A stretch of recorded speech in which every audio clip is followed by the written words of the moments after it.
Did investigators overlook possible evidence at the crime scene at 1122 King Road? Let's talk about it.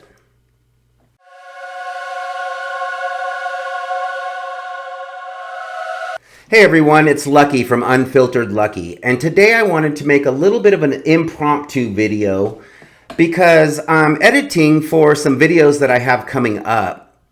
And as I'm looking through hundreds of photographs of this crime scene, there's certain things that I'm continuing to notice. And one of the things is this ladder. This ladder is in every photograph if you're looking at the house from that angle. And to me, this ladder looks like it was strategically placed under this ledge underneath Xana's window. There's really nowhere else around the house where you would place this ladder because it really wouldn't reach anything else around this entire house other than that ledge underneath Xana's bedroom window. Now, did investigators just overlook this ladder? They're aware of this ladder because there's crime tape tied to this ladder. So they're aware that this ladder's there. But this ladder's never moved. It's never been moved. So I'm wondering if they ever tested this ladder, if they ever looked at this ladder. It looks like it was very purposefully put under this ledge. Also, what caught my eye is if you look at the ledge from the top angle of the house, it does look like that area has been cleared off of where you would climb up from the ladder. So it looks like somebody cleared that area off in the area where you would be climbing up to get underneath Xana's bedroom window.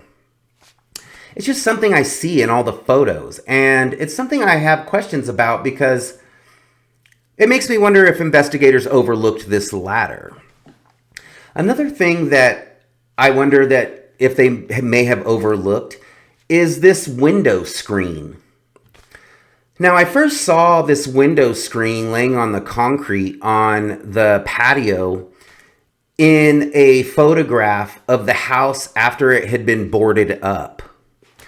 So I thought maybe they took this screen off of this window in order to board up that window. But then I looked back in some other photos from before they boarded up the house, and that screen is still in the same place underneath that window.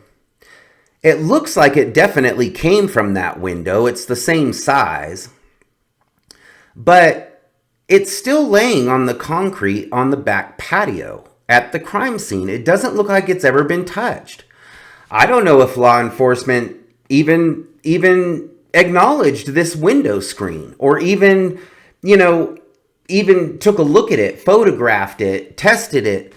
Who knows? Somebody might have been looking for an entry point and taken that screen off the window to see if the window was unlocked. Maybe it was just a way that the roommates got into the house if they locked themselves out. But it's definitely something of interest, this window screen laying on the concrete underneath the window on the patio next to the sliding glass doors. I definitely have some questions about that window screen. Now, let's get to this empty bedroom in this house. There's what was described as an empty bedroom on the bottom level of this house, right across the hall from Bethany's bedroom. Now, I've seen it reported a few different ways. We know that that bedroom is leased out. There is a student on the lease who has leased out this bedroom and is paying rent on this bedroom. But it's been reported that this bedroom is empty. I've also seen it reported that this bedroom is a spare bedroom, which, how you define it is kind of important, because if I think of an empty bedroom, I'm thinking of an empty room. I'm thinking of a room with no furniture.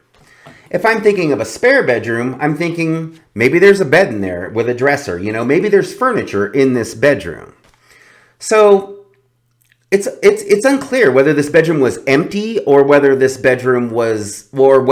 roommate was just not at home at the time of these crimes.